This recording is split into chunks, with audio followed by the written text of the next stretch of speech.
What's up, ladies and degenerates? KotyTang here, and we're reading the final issues of this saga, so strap up and come inside. When we last left off, we discovered that Metal Sonic was behind the surge of badniks, and we gained a new ally, Whisper the Wolf. And finally, Metal Sonic has taken control of the Master Emerald. Issue 9. Fantastic cover to this issue. I love the reflection. I love how menacing Metal Sonic looks. It's just great. We open our issue with Metal Sonic reminding the viewer again that he is not only Metal Sonic, but also that he's used the Egg Fleet, secured the Master Emerald, and apparently baited the heroes to bring him the last thing needed for his ascension?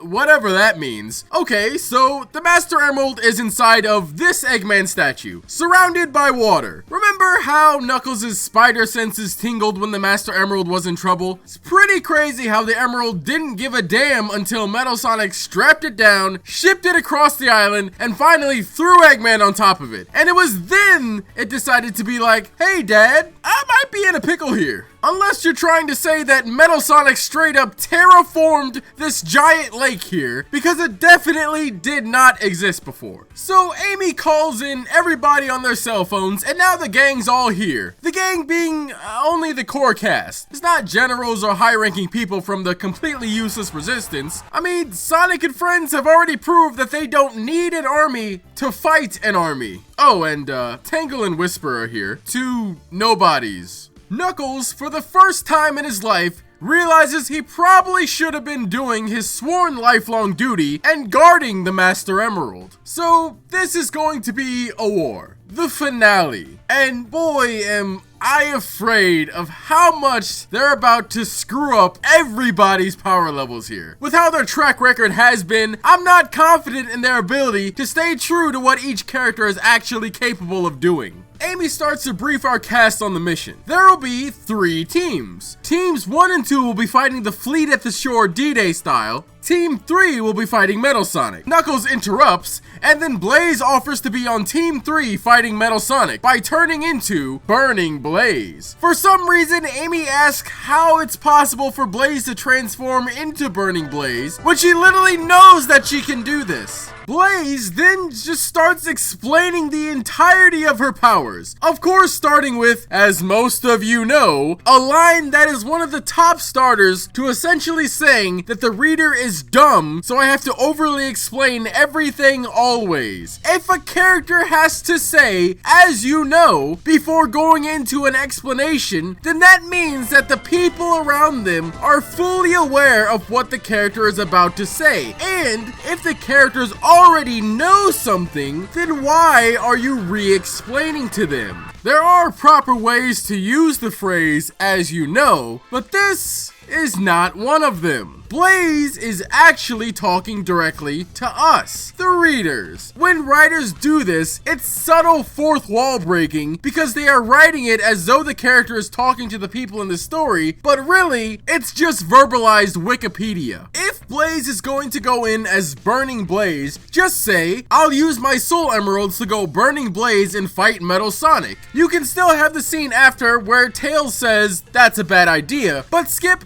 this part. And then, when the time comes, have her transform into Burning Blaze. Congratulations! You've successfully done showing and not telling. What's great about this unnecessary scene is that she doesn't just explain how she can go Burning Blaze. She literally explains that the Soul Emeralds are the thing that allows her to come to Sonic's dimension. It's just full-on info dumping. Crazy how they felt the need to explain this, but not the fact that Blaze literally throws fire around like she's grabbing it from the air, or how Shadow can just teleport around. I guess we should just already know that though, huh? After Blaze's explanation, Tails voices his concern that the Master Emerald might be able to neutralize the Soul Emeralds, to which Knuckles is like, nah, they can't do that. Don't ask me how I know, I just know. To which Tails then says, okay, then it's still too risky to send Blaze, because Neo Metal Sonic will copy Blaze and then use her powers against them. Let's be real here. Not letting Blaze fight Metal Sonic is just the writers thinking that burning Blaze would be an instant win against Metal Sonic. But really, it wouldn't even be an easy win if he could just counter her. And the fire isn't what they need to concern themselves with, it's the fact that he can manipulate lightning from the palms of his hands. So of course Blaze is annoyed, but that's okay, because Blaze was never even going to be fighting Metal Sonic. She's just going to be attacking the fleet as herself, because Blaze is the entirety of Team 1, while Knuckles and Sonic are the ones going straight for Metal Sonic. Yeah, we'll send Sonic and Knuckles instead. God forbid you send a character who has direct connection with the Master Emerald to fight somebody who is literally trying to gain complete control of the Master Emerald. I sure hope Metal Sonic doesn't copy Knuckles' biodata. These can barely even be considered teams. These are literally just orders. Blaze is by herself. Sonic and Knuckles are the only ones fighting Metal Sonic, which is where Shadow should be as well, along with Blaze, but we can't have two overpowered characters fighting the overpowered villain. That'd be way too cool of a fight to draw. And plus, Sonic wouldn't be the one beating Metal Sonic. We can't have that now, can we? The only actual team is Team 2, because everybody else in the cast that isn't Blaze, Sonic, or Knuckles is on that team. A little bit later, and the crew are flying... Is that a ship? Is that a fucking ship? That probably would have been great to use earlier while Sonic and Silver were trying to find out about Metal Sonic's plans. You don't think you guys could have all been following Metal Sonic this whole time? So the team has a bit of downtime together, and Sonic talks to Whisper about crowds not really being her thing. Rouge reiterates the same sentiment to Shadow, and Shadow delivers his classic edgy cringe. I'm here for my own reasons. Oh really? What fucking reason is that, Shadow? Could it be to fight Metal Sonic like everybody else? Nice to know IDW also doesn't understand this character. Whisper gives Shadow the stink eye, so she's got a problem with Shadow. And you know what? Me too. I agree with Whisper. Fuck this Shadow. Oh, wannabe edgelord ass motherfucker. Blaze questions if Whisper can be trusted, to which Amy is like, bitch, you are not in the last game. Don't question our decisions. Also, you were standoffish too. To which Blaze is like, oh, true. And now I'm going to war with you guys. Sonic goes to check on Tails, who is all alone in the bridge of this big-ass ship, controlling it all by himself. But just as the two share a nice moment together, Metal Sonic's fleet engages its defenses, and the crew begin their descent on to Angel Island. Yo, Tails! Sonic! How much time's left? Time to go! Time to party! Let's go!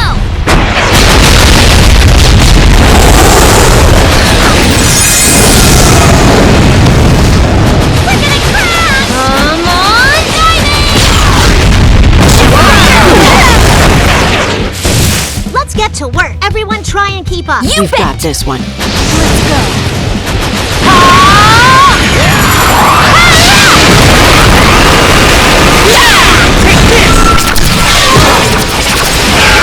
Here I go. Leave everything to me. Think I'd miss this? Bring him on. I expect to be entertained. No one in the universe can best me. Come and get some. Oh, now what? It will take far more than that to destroy me. Amy rushes in to tell Tails to get out of the ship, but Tails refuses to leave because he's putting in the final trajectory?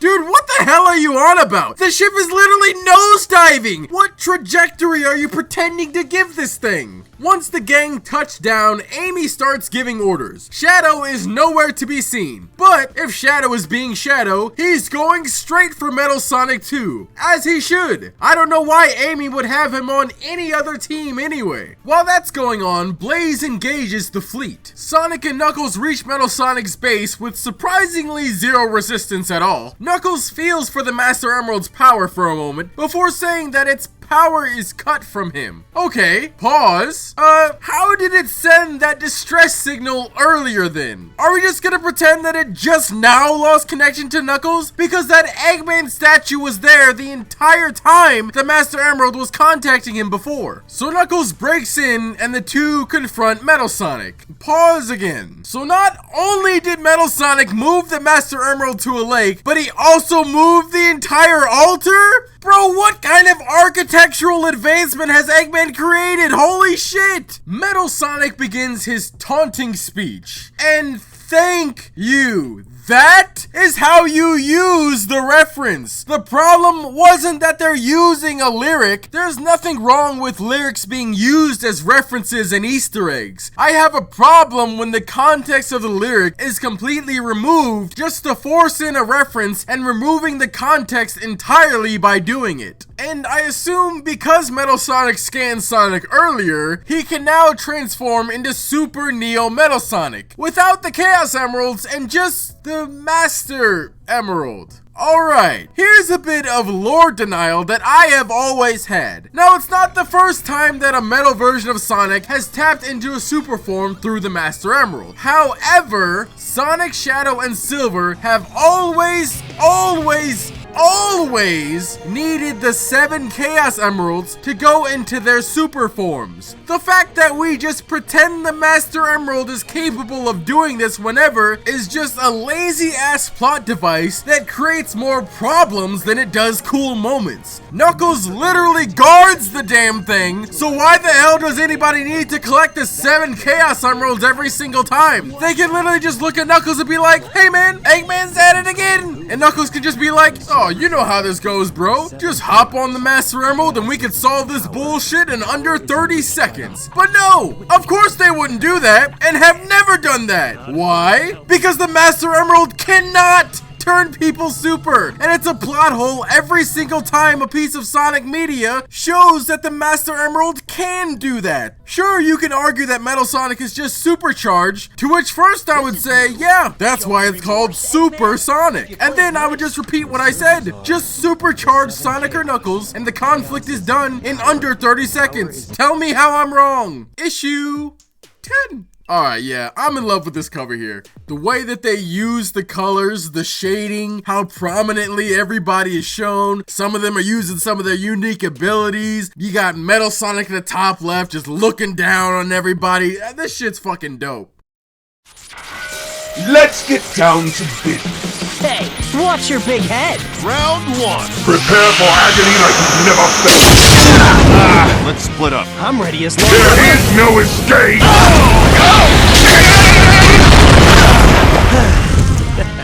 Cover me! I've got your back. We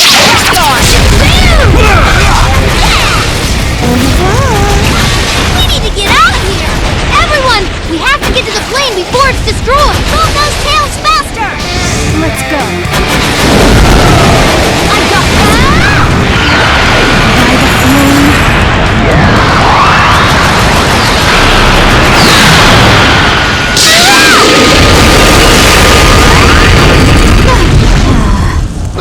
It's gonna get rough! Hang on!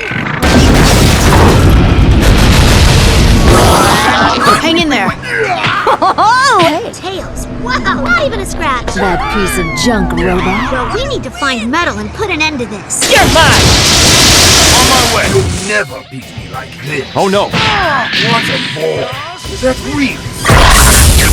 Shadow. What's he doing here? Shadow. You can't stop me. You're about to make a terrible... Ultimate life form data has been copied. Shadow. Can't get away from me. The ceiling's coming down!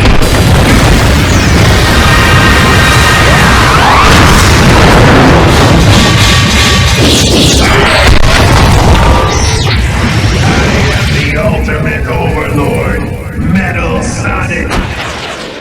So, Burning Blaze is apparently taxing on Blaze, and she can only maintain the form for so long.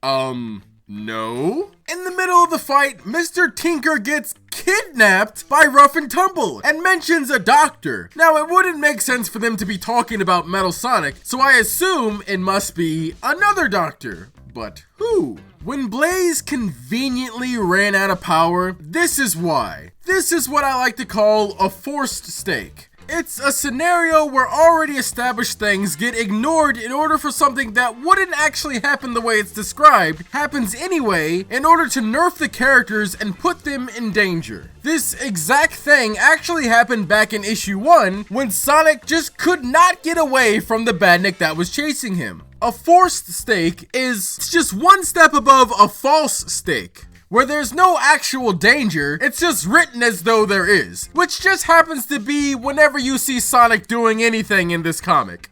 Issue 11. Holy shit, this cover is awesome. Actually, ew. Why is everybody drawn like that? It looks so good when you first see it, but then you look at it for a little longer, and it's just, why is everybody drawn like that? But it looks so cool. But why is everybody drawn like that? But it also looks, this issue starts out with making sure the reader isn't too stupid to understand that the Master Emerald makes the island float. They do this by redundantly explaining that it makes the island float literally twice in a row. First the narrator says it, and then again with Amy only a few lines later. Knuckles requests if they can send Blaze out to become Burning Blaze in order to help them. Blaze says she cannot turn into Burning Blaze again because the Soul Emeralds lost power. What? They don't do that. They are literally the same as the Chaos Emeralds. Each and every emerald, whether Soul or Chaos, possesses unlimited power. You know what unlimited means? No limits. Them running out, well, that just doesn't happen. Canonically, Blaze would not lose power, period. Now, there's nothing wrong with creating negatives to overpowered things, but you're essentially giving out inaccurate information, and anytime you show this, it is a retcon. And because it is a retcon, you will have to explain it, because what the hell do you mean you overexerted a magical item that has unlimited power? And since you're trying to scale back characters, well, now you've opened up dozens of questions. Going back to the start of this war, how would Blaze and Metal Sonic use the abilities if they can be overexerted? I would assume they'd immediately just shut off. Could two people even use them at all? Are they still exactly like the Chaos Emeralds? If so, does that now mean that Sonic and Shadow cannot go super at the same time? Much less add a third with Silver? That's way too much power at once, isn't it? And that's not even all the questions I can ask. Those are just some of the most plot hole inducing retcons that they just gave. Knuckles informs Sonic that Burning Blaze is a no-go. Sonic says that they don't have the Chaos Emeralds, so no Super Sonic for him. Motherfucker, what? Explain that. That needs a full explanation. That does not make any sense whatsoever. How the hell did Metal Sonic go super then? Explain that. Never in any lore ever has it explained how it is possible for a metal character to go super with the Master Emerald, but nobody else. You can headcanon how it works all day long. It has never been explained. But I guess that's fine, because Sonic has a plan. They start to run away and then get captured, and Sonic reveals his plan to be to take the Master Emerald out of Metal Sonic's chest. Tails also has an idea. His idea is to ram the ship directly into Metal Sonic. You absolute psychopath. Here's Shadow being edgy again. Instead of just saying Roger or got it, Shadow is like, okay, Sonic, you piece of shit, don't take your time, because I will literally not help you. Did I mention I'm fighting Metal Sonic because I just feel like it? Not for you guys. This is for me, the ultimate life form. Meanwhile, Mr. Tinker is about to be de-tinkerized by Rough and Tumble. As Mr. Tinker begs for his safety, we introduced our next villain, Dr. Starline. Oh my, he's a platypus. So Dr. Perry is apparently Eggman's biggest fan, as he spent his entire career studying him. So, Perry the Platypus puts Mr. Tinker into a VR device. Is this literally just showing Eggman pictures of his logo, and then shocking him? Oh my god! Back to Sonic and friends. friends, Sonic realizes he's gonna need to distract Metal Sonic long enough for everybody to arrive, just as Metal Sonic prepares his retort. See me as I am. I am the real Sonic. Yeah! Here we come!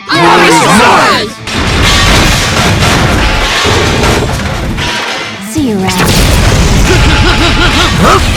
Coming at you! Away. Sonic!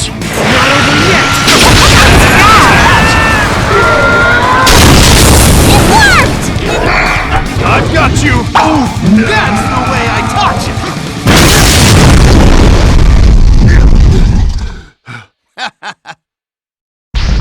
Let me go! I said let me go! Oh, hey! Tails, you rock! Not a wise idea. Well, maybe you're right. There's only one real Sonic.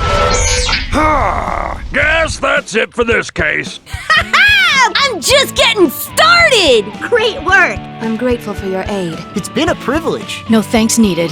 I can't afford to waste time here. Disappointing. Time to do what I do. Sounds good. Nice job, buddy. Time to part.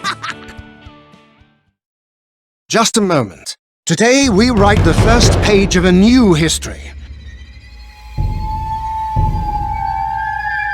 Who are you?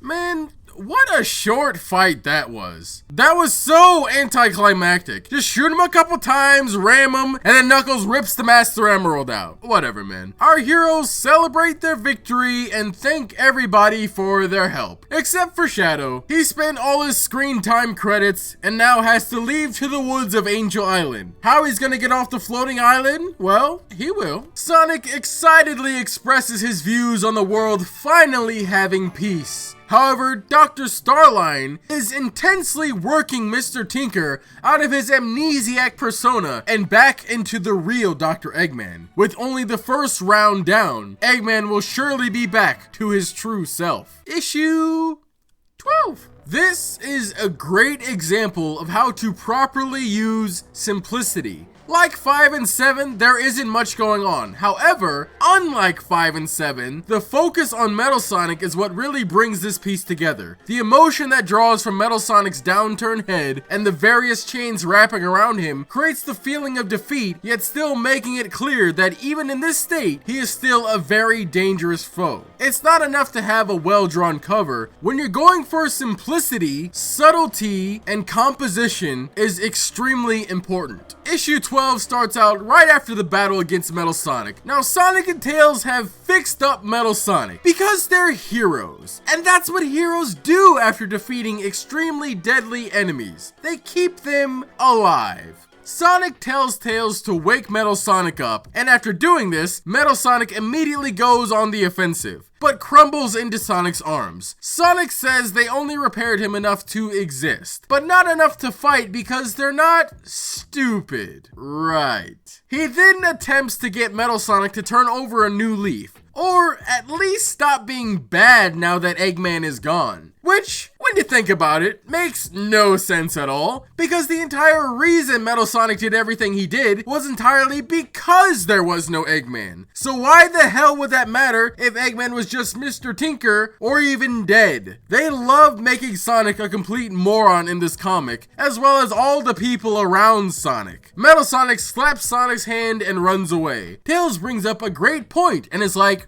we should probably not just let him run off. To which Sonic is like, nah, because good guys love to leave the bad guy alive when there is literally zero reason in the narrative to just let a villain go. And it will definitely cause more problems down the line. It's not like Metal Sonic escaped. They deadass fixed him back up and were like, hey man, be a free guy now. And Metal Sonic was like, no, and then ran off. While that's going on, Dr. Starline is still attempting to get Mr. Tinker back to being Eggman. Dr. Starline reveals himself to have been the one to bust Rough and Tumble out of jail, using some device thing. The deal was that Eggman would give them some new weapons to get revenge on Sonic, and only Sonic, because Knuckles apparently did not fight them in issue 3. Dr. Starline suggests that Eggman might need a trigger to regain his memories. Orbot and Cubot make a few suggestions, but Eggman Eggman just can't bring himself to hurt them. Luckily, Metal Sonic somehow finds his way to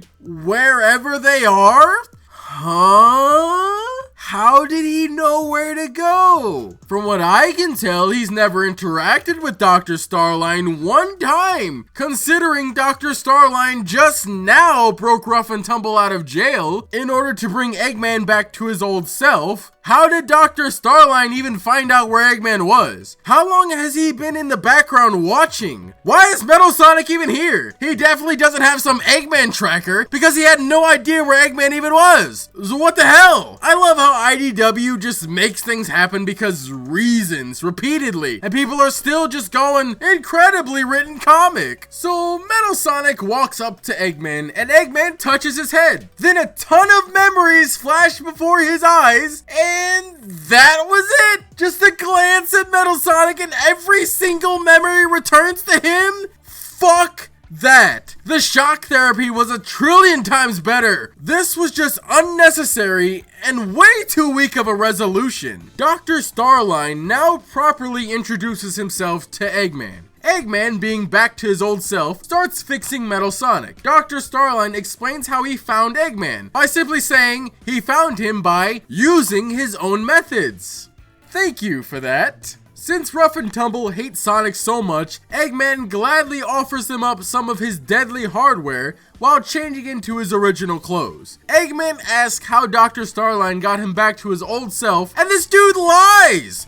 Yeah, he put him through all the shock treatment, but none of it was even working until Metal Sonic came in as a plot device. But Dr. Starline also mentions his own plot device, one that he possesses on his hand, called the Warp Topaz, which can apparently create, well, warp portals. Eggman refuses to partake in any more unfamiliar magic stones after the Phantom Ruby incident, to which Dr. Starline is like, I knew you would say that, so here's all 7 Chaos Emeralds. Knuckles is literally the worst guardian ever. He should really be spending his time searching for these instead of sleeping all day. It's like he wants bad things to happen. Meanwhile, Sonic says goodbye to all his friends. Tails is repairing the battleship they used against Metal Sonic to return everybody to HQ, which they'll definitely use again, right? For the first time since Sonic Adventure 2, Knuckles decides to devote himself to protecting the Master Emerald. He also disbands the Resistance, which is not at all how that works. You don't just disband an entire organization like that. Somebody else would literally just take your place. Sonic stops by to talk to Amy, who is doing inventory so that the Resistance can help with reconstruction. But Sonic tells Amy that Knuckles actually disbanded the Resistance. The Chaotix come in to get paid for their help, and Sonic leaves Amy to deal with all that. Sonic briefly touches base with Tangle and Whisper, who seem to be becoming the best of friends. He then goes to say his goodbyes to Blaze and Silver. Sonic says Blaze can use the Soul Emeralds to teleport back home, and Silver can go home,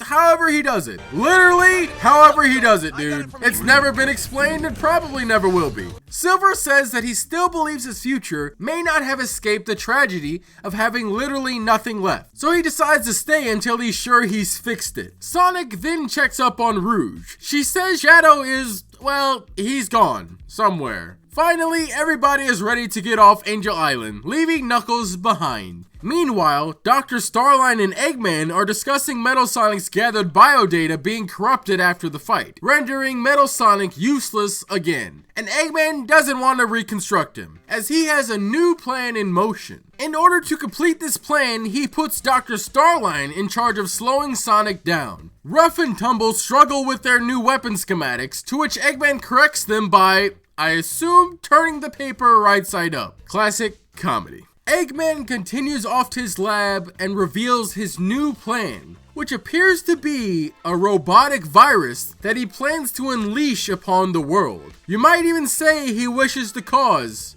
a pandemic. Like, comment, subscribe, follow me on Twitter. Okay, bye!